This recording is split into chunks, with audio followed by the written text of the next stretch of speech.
Good morning friends. Good morning అని చెప్పాలో బాధాకరమైన మార్నింగ్ అని చెప్పాలో అర్థం కావట్లేదు. అహ్మదాబాద్లో ఫ్లైట్ కూలి 239 మంది మరణించారని చెప్తున్నారు. ఒక్కళ్ళే బయటపడ్డారు. మళ్ళీ అది మెడికల్ కాలేజీల మీద కూలి అక్కడ ఆ కాలేజీ విద్యార్థులు ఎంతమంది మరణించారో నాకైతే పూర్తిగా తెలియదు. లెక్క కరెక్ట్గా చెప్పలేను. నేను పూర్తిగా విన్నాను కానీ కరెక్ట్ కాదు మనకు తెలియదు. చూసారా, వీళ్ళందరూ అనుకున్నారా మనం చనిపోతామని? భార్యాభర్తలు, ఫ్యామిలీ, 3 పిల్లలు, భార్యాభర్త, ఒకే కుటుంబం. బాగా నవ్వుతా సెల్ఫీ తీసుకున్నారండి. బాగా నవ్వుతా సెల్ఫీ తీసుకున్నారు వాళ్ళు. ఎంత ఆనందంగా సంతోషంగా ఉన్నారు చూడండి. వాళ్ళు తెలుసా క్షణాల్లో మన ప్రాణాలు గాలిలో కలిసిపోతాయని తెలియదు. ఆయన డాక్టర్ అంట, ఫ్యామిలీ 3 పిల్లలు. చూస్తే చాలా బాధగా ఉంది కదా. అందుకని ఎక్కువ న్యూస్ చూడాలంటే నాకు భయంగా ఉంటుంది. అలాగే 239 మంది ఈ ఫ్లైట్ పడి ఆ మెడికల్ కాలేజీ మీద పడి అక్కడ కొంతమంది విద్యార్థులు. చాలా బాధాకరమైన విషయం ఇది. దీన్ని బట్టి మనకేం అర్థం అవుతుంది? ఈరోజే మన చేతిలో ఉంది, రేపు మన చేతిలో ఉంది. ఏ క్షణాన్ని ఏం జరిగితే ఎవరికి తెలియదు. ఏ నిమిషానికి ఏమి జరుగునో ఎవరు ఊహించదరని. చాలామంది అంటుంటారు, అట్ట ప్లాన్ చేయొచ్చు కదా, ఇట్ట ప్లాన్ చేయొచ్చు కదా అని చెప్తుంటారు. నేను చెప్పేది ఎప్పుడు ఒకటే మాట, మన చేతిలో ఏది ఉండదు, ప్రయత్నం మాత్రమే ఉండదు. ఇక మిగతాదంతా మన చేతిలో ఉండదు, ప్రయత్నం మాత్రమే. ఏది సక్సెస్ అయినా ఫ్లాప్ అయినా ఇంకోటైనా కాలం చేతిలోనే ఉంటుంది. కాలం చేతిలో అందరం కూడా కీలుబొమ్మలే. సాగినంత కాలం నా అంత వారు లేరు అందరూ, సాగకపోతే ఊరకనే సతికిలు పడిపోతుంది. అలాగే యుద్ధాలు వస్తున్నాయి. యుద్ధాల్లో లక్షల మంది చనిపోతున్నారని చెప్తున్నారు. 3 సంవత్సరాల నుంచి రష్యా ఉక్రెయిన్ యుద్ధం జరుగుతూనే ఉంది. అసలు ఇలాంటి ఎందుకు జరుగుతున్నాయి? ఇదంటే ప్రమాదశాత్ అనుకోకుండా జరిగింది. యుద్ధాలు ఒకళ్ళ మీద ఒకరికి ఆధిపత్యం చలాయించుకోవాలి. అలా దానివల్ల యుద్ధాలు జరుగుతున్నాయి. అలాగే మనుషుల మధ్యలో గొడవలు జరుగుతున్నాయి. అన్నలు చెల్లెలను చంపేస్తున్నారు ఆస్తి కోసం. తల్లిని తమ్ముడినో అన్ననో కూడా చంపాడు ఒక అతను. ఈ పేపర్లు చూస్తున్నాం మనం. అవి కూడా ఆస్తుల కోసమే. ఏం సాధిస్తారో ఏం పొందుతారో నాకైతే అర్థం కావట్లేదు. ఆ తర్వాత కోర్టులు చుట్టూ తిరుగుతున్నారు సంవత్సరాల తరబడి ఆస్తుల కోసం. అంతా అది చేతికి దక్కేవరకు వీళ్ళు వయసు అంతా అయిపోయాడు. అది ఎవరికి చెందిద్దో ఏదో తెలియదు. మనకన్నా ముందు మనం ఉండే ఈ ప్రదేశం వేరే హృదయ ఉంటుంది. ఆ తర్వాత మనది, మన తర్వాత ఎవరిదో. ఎవరికి సొంతం కాదు ఇక్కడ, కాకపోతే అద్దెకి వచ్చాం. కానీ ఆనందంగా జీవించాలని, సంతోషంగా జీవించాలని ధర్మాన్ని తప్పి మనం నడుస్తున్నాం. నడవడం వల్ల ఏమవుతుందంటే, ఒక ఆస్తి లాగితే వాడు ఊరుకుంటాడా? వాడు శత్రువు అవుతాడు. కోర్టుకి వేస్తాడు, లేకపోతే పగబట్టి ఎక్కడ గొడవ పెట్టుకొని చూస్తాడు. మనశ్శాంతికి అది నేను ఉన్నాడు కదా. అలాగే పెళ్ళిళ్ళు చేసుకొని కొంతమంది భర్తలు భార్యలను వదిలేస్తున్నారు. ఆస్తి రాదని తెలిసిన తర్వాత వాళ్ళ నుంచి ఏమి మాయ మాట చెప్పి చేసుకుని వదిలేస్తున్నారు. అలాగే కొంతమంది అమ్మాయిలు ఆస్తి కోసం వయసు ఎక్కువ వాళ్ళని పెళ్లి చేసుకొని, నిన్నే చూశాను, 57 సంవత్సరాలు అతను పెళ్లి చేసుకుందంట. 27 సంవత్సరాల అమ్మాయి. అతను నాతో కలవనందుకు ఎందుకు నువ్వు చేసుకున్నావంటే అతన్ని చంపేసిందంట. చూడండి, ఇంక అతను ఆస్తి కోసమే చేసుకుంది. ఇతను వీళ్ళకైనా ఆలోచన ఉండాలి. ఈ రోజుల్లో నా వయసు 53 సంవత్సరాలు, 27 సంవత్సరాల అమ్మాయి నాతో ఎలా సెట్ అయితే అని ఆలోచన ఉండాలి, కొద్దిగానే ఉండాలి కదా. అలాగే ఇన్స్టాగ్రామ్లో ప్రేమలు పెళ్ళికి ముందే ప్రేమించిన అమ్మాయిని బలవంతంగా పెళ్లి చేస్తే భర్తను చంపేపించిందని వార్తల్లో చూస్తున్నాం మనం. ఏజ్ ఎక్కువ వాళ్ళు తక్కువ వాళ్ళతో తీసుకొని ఇన్స్టాగ్రామ్లో పరిచయాలు వెళ్ళిపోతున్నారు. ఈ కలియుగంలో జరిగే వింతలు అన్నీ ఇన్ని కాదు, దుర్మార్గాలు ఎన్నో మనకు అర్థం కావట్లేదు.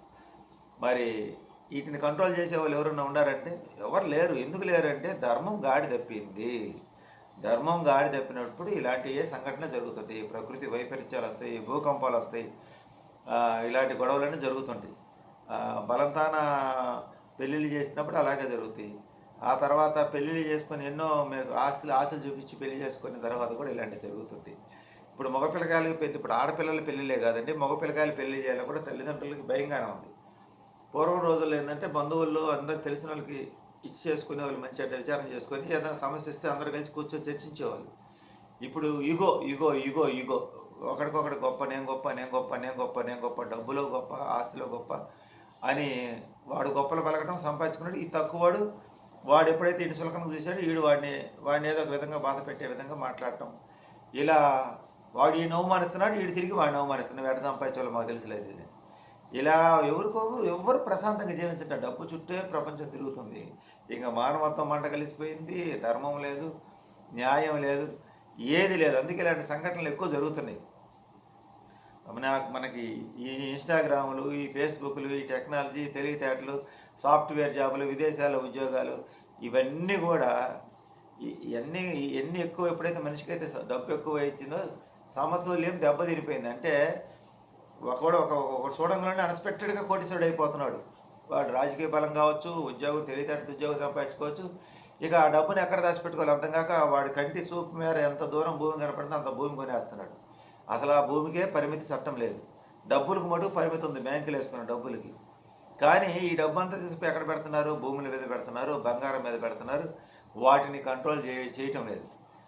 దానివల్ల వ్యవసాయం చేసుకునే వ్యవసాయ భూమి దెబ్బతినిపోతుంది. బతుకు తెరువు లేదు. ఆ బతుకు తెరువు లేక వాడు ఎలా బతకాలి? ఈ అద్దెల్లులలో ఈ అద్దె ఇల్లు కూడా కట్టుకోవడానికి స్థలాల రేటు ధనవంతుల చేతిలో భూములు వెళ్ళిపోయినాయి. వాళ్ళు ఎంత చెప్తే అంత. ఇక మా సామాన్యుడు కొనలేడు. ఆ తర్వాత ఇల్లు కట్టించే వాళ్ళు కూడా అంతా ధనవంతులే. వాళ్ళంతా ఈ రాజకీయాలు తిరిగే వాళ్ళు కావచ్చు, వ్యాపారాలు తిరిగి వచ్చేవాళ్ళు అంతా ఇది మొత్తం తీరా బయటకు రాజకీయానికి ముడిపడి వాళ్ళు ఆధిపత్యంతో ఎక్కడెక్కడ కట్టుకుంటున్నారు. వాళ్ళు ఎంత రేటు నిర్ణయిస్తే అంతే. ఇవన్నీ చూసిన సామాన్యుడు వాడు కూడా ఎలాగలా సంపాదించాలి, రాంగ్ రూట్లో పోవాలి, మనం ధర్మంగా బతికితే మన వల్ల కాదు జీవితాంతం ఎలాగని ఇలాంటి రాంగ్ రూట్లోకి వెళ్ళి విలాసంగా బతకాలన్న ఆలోచనతో జరుగుతున్నటువంటి ఈ పొరపాట్లు ఈ ఈ ఈ ఏమంటారు ఈ పొరపాటు, ఈ నష్టాలు, ఈ దుర్మార్గమైనటువంటి పనులు ఈ మనిషి క్రూరత్వం పెరిగిపోతుందన్నమాట. అసూయ, క్రూరత్వం, ఈసీగా పెరిగిపోయి ఎట్టాగానే సంపాదించాలి అనే లెక్కలో ఉన్మాదంగా తయారై ఎదుటి వాళ్ళని హతమార్చడానికి కూడా సిద్ధపడిపోతున్నారు. అది సొంత తోడపుట్టిన అక్కచెల్లెలు కావచ్చు, అన్నదమ్ములు కావచ్చు, భర్త కావచ్చు, భార్య కావచ్చు, ఇంకెవరైనా కావచ్చు, వీళ్ళు వాళ్ళకి చెప్పలేరు. అసలు మనం ప్రశాంతమైన సమాజంలో ఉన్నామా? విమానం ఎక్కితే మనం సేఫ్గా ల్యాండ్ అవుతాం నమ్మకం లేదు. రైలు ఎక్కితే సేఫ్గా గెలిపిస్తానని చేస్తాం లేదు. వాహనాల్లో పోతుంటే ఎక్కడ ఏం జరిగిందో తెలియదు. ఎందుకంటే రోడ్లు బాగుంటాయి, ఫాస్ట్గా వెళ్ళిపోతున్నారు. భగవంతుడిని దర్శనం చేసుకుంటున్నాం, భగవంతుడి దండాలు పెడుతున్నాం, దేవస్థానాలు ఎక్కువ కట్టిస్తున్నాం. కానీ దేవస్థానాలు అయితే ఎక్కువ కట్టిస్తున్నారు. ఈ కట్టించే వాళ్ళు కూడా అధర్మ మార్గంలో సంపాదించిన డబ్బులు వాటి మీద పెట్టి దేవుడా నన్ను కాపాడంటున్నారు. ధర్మాన్ని బట్టి మర్చిపోతున్నారు. వేదికలు ఇస్తున్నారు, లెక్చర్లు ఇస్తున్నారు, బోధనలు చేస్తున్నారు. కానీ మనుషులకి బాగుపడే మార్గం చూపించలేదు, బతికేదానికి బతుకు తెరుగు మార్గం చూపించట్లేదు. పాలకులు వస్తున్నారు, హామీలు ఇస్తున్నారు, పథకాలు ఇస్తున్నారే తప్ప ఇక మిగతా వాటి మీద ఏటి మీద దృష్టి ఎవరు వచ్చినా లేదు. పథకాలతో సరిపెట్టుకోమంటున్నారు.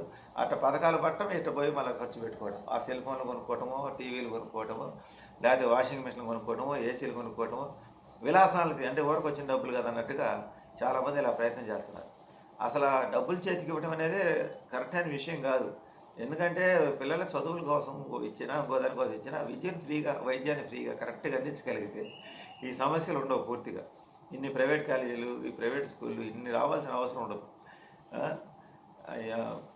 దుర్మార్గం పెద్ద స్థాయిలో ఉండరు. వాళ్ళ స్థాయిలో వాళ్ళకి పోటీ ఉండి ఇంకా సంపాదించాలి, వాళ్ళని గెలవాలి, వీళ్ళని గెలవాలి, సంపాదించాలనే ఆలోచనలో షుగర్లు, బీపీలు అన్నీ మన సామాన్యులకే కాదు, పెద్ద డాక్టర్లకు వాళ్ళకు కూడా షుగర్లు, బీపీలు వస్తాయి. టెన్షన్, ఒత్తిడి, ప్రెజర్ ఎందుకు వస్తుంది ఇదంతా అంటే ఉన్నదాంతో తృప్తి పట్టలేదు, ఇంకా కావాలి, ప్రపంచాన్ని ఆలాలి. అసలు ఇట్లాంటి సంఘటన జరిగినప్పుడు అర్థమైంది మన జీవితం పుట్టుక్కు జర డుబుక్కుమేని. అయినా కూడా ఉన్మాదంగా అవతలని పీడించి, యువతలని పిలిచి, వాళ్ళు బాధ పెట్టి, ఇళ్ళ భయపెట్టి, వాళ్ళ ఆస్తులు లాక్కోవటము, పెద్ద భవనం పక్కన వాళ్ళకి ఇబ్బంది కలిగిస్తూ పెద్ద భవనాలు కట్టేయటము.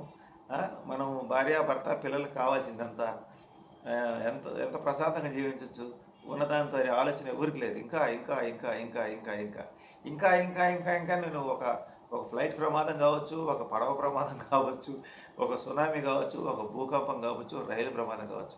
ఇప్పుడు ఆ ఫ్లైట్లో చచ్చిపోయిన వాళ్ళు డాక్టర్లు ఉన్నారు, పెద్ద కోటేశ్వరులు ఉన్నారు, పెద్ద మేధావులు ఉన్నారు. అందరూ ఒకేసారి వెళ్ళిపోయారు. ఒక్కడ మటుకు మృత్యుంజయలాగా బయటపడ్డాడు.